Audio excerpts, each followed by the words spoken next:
Assalamualaikum warahmatullahi wabarakatuh.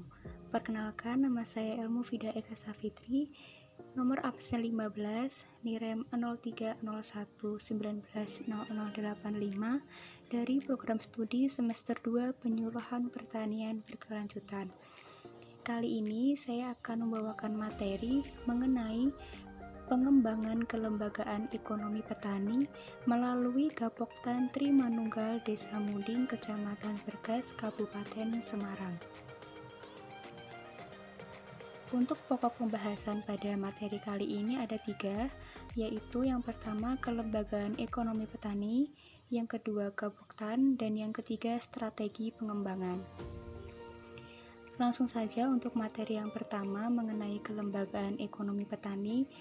Dasar hukum dari kelembagaan ekonomi petani yaitu ada pada Undang-Undang Nomor 19 Tahun 2013 tentang perlindungan dan pemberdayaan petani yang menyatakan bahwa pemerintah pusat dan pemerintah daerah sesuai dengan kewenangan berkewajiban mendorong dan memfasilitasi terbentuknya kelembagaan petani dan kelembagaan ekonomi petani.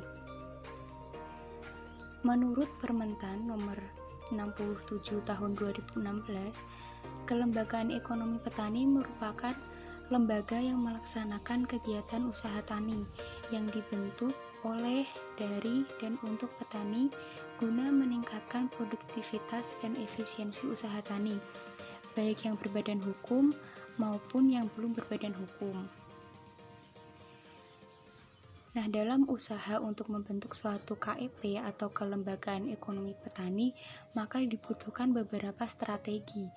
Nah, berikut ini ada beberapa strategi untuk penumbuhan atau pengembangan kelembagaan ekonomi petani. Yang pertama adalah identifikasi kelembagaan petani. Kelembagaan petani di sini maksudnya adalah kita mengidentifikasi kelembagaan apa saja yang sudah terbentuk dalam suatu desa. Setelah itu adalah peningkatan kemampuan kelembagaan petani, lalu dilanjutkan fasilitasi pengembangan organisasi petani, dan yang terakhir adalah pembelajaran peningkatan kapasitas kelembagaan petani. Nah, dari beberapa strategi tersebut dapat dilihat titik fokusnya. Untuk strategi penumbuhan KEP, maka titik fokusnya adalah terletak pada kelembagaan petani. Nah, kelembagaan petani ini merupakan suatu modal utama untuk membentuk suatu KEP. Nah, kelembagaan petani yang ada di suatu desa yang dikatakan sebagai kelembagaan tertinggi adalah Gapoktan. Maka dari itu Gapoktan disebut sebagai modal untuk membentuk suatu KEP. Nah, langsung saja materi selanjutnya mengenai Gapoktan Trimanunggal di Desa Munding, Kecamatan Bergas, Kabupaten Semarang. Sebelumnya ada profil dari Desa Munding. Desa Munding terletak di Kecamatan Bergas, Kabupaten Semarang, Jawa Tengah. Desa ini terletak pada ketinggian 400 meter di atas permukaan laut, di mana sebagian besar lahan digunakan sebagai lahan pertanian. Selain digunakan sebagai lahan agribisnis, Desa Munding juga mengembangkan sektor pariwisata dengan membuat agrowisata. Nah, sektor pertanian ini merupakan sektor utama dalam pendapatan maupun mata pencaharian masyarakat di Desa Munding. Selanjutnya untuk batas-batas wilayah, di sebelah utara berbatasan dengan Kecamatan Ungaran Barat dan Ungaran Timur. Di sebelah timur berbatasan dengan Kecamatan Pringapus, sebelah selatan berbatasan dengan Kecamatan Bawen dan Kecamatan Bandungan, dan di sebelah barat berbatasan dengan Kecamatan Bandungan dan Kecamatan Ungaran Barat. Selanjutnya kita masuk pada materi Gapoktan.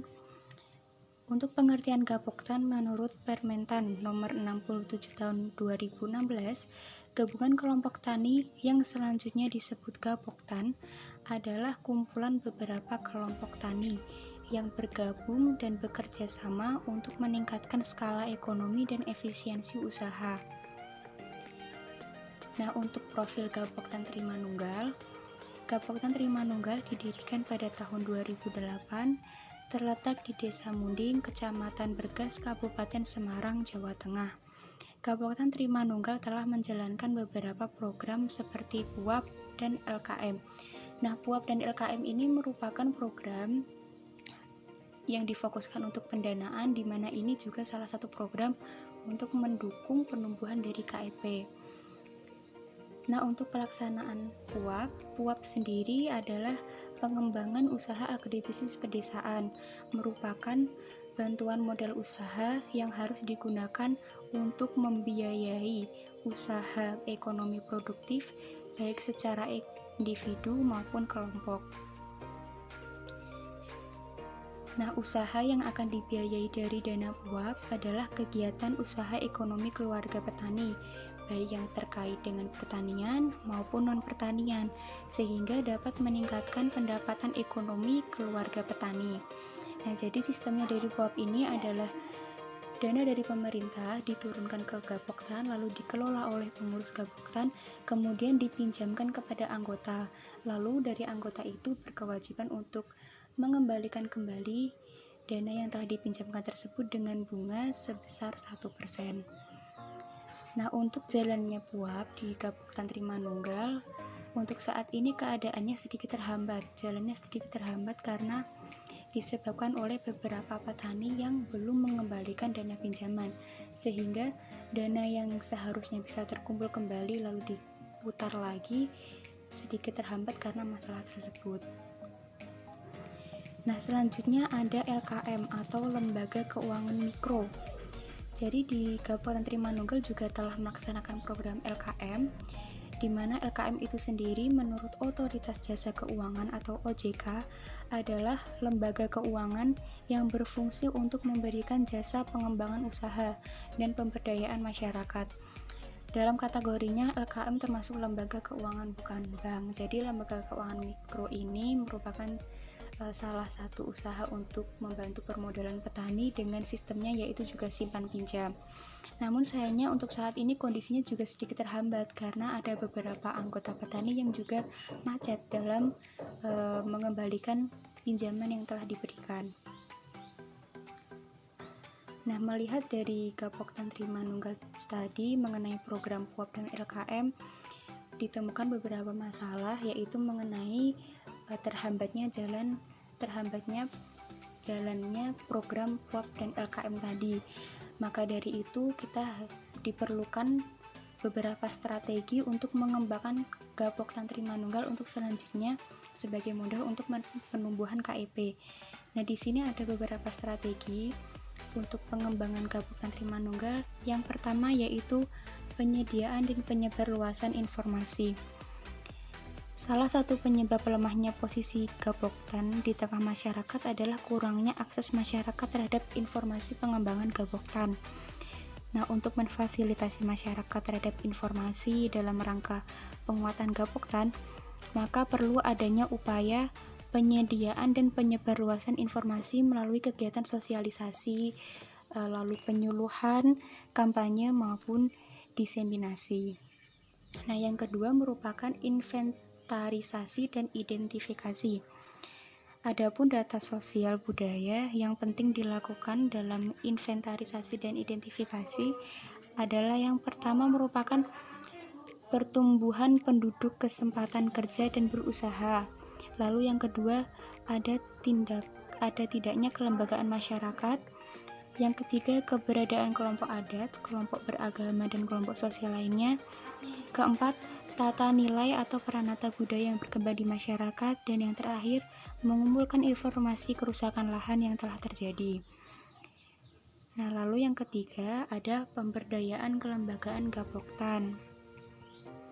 Nah, upaya pemberdayaan Gapoktan ini yang pada dasarnya adalah pemberdayaan terhadap masyarakatnya. Nah, prinsip dasar pemberdayaan masyarakat adalah yang pertama, penciptaan suasana atau iklim yang memungkinkan berkembangnya potensi atau daya yang dimiliki oleh masyarakat. Yang kedua, memperkuat potensi dan daya yang dimiliki oleh masyarakat. Yang ketiga, melindungi masyarakat melalui pemihakan kepada masyarakat untuk meningkatkan daya saing. Lalu didukung juga melalui pengembangan sumber daya manusia dan kelembagaan. Nah, lalu selanjutnya adalah pengembangan sumber daya manusia.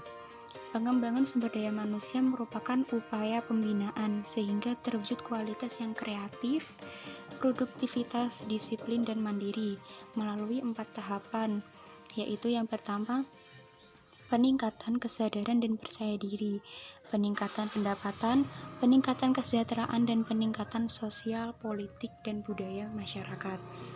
Lalu strategi selanjutnya adalah pengembangan permodalan.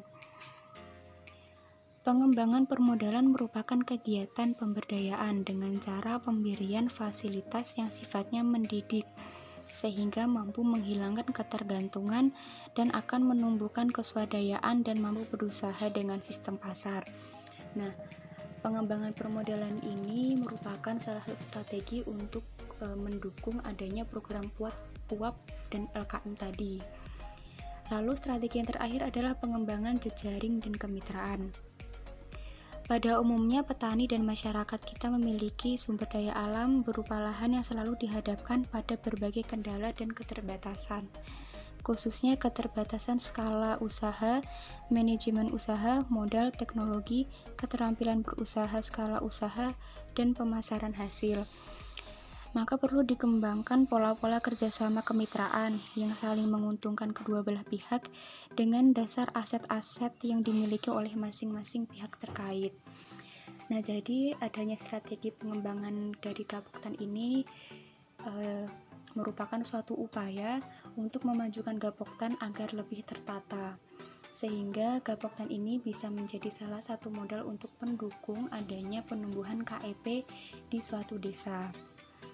Nah, itu saja yang bisa saya sampaikan mengenai pengembangan dan penumbuhan kelompok ekonomi petani melalui Gapoktan Trimanunggal di Desa Munding, Kecamatan Bergas, Kabupaten Semarang. Terima kasih, semoga informasi ini bermanfaat. Assalamualaikum warahmatullahi wabarakatuh.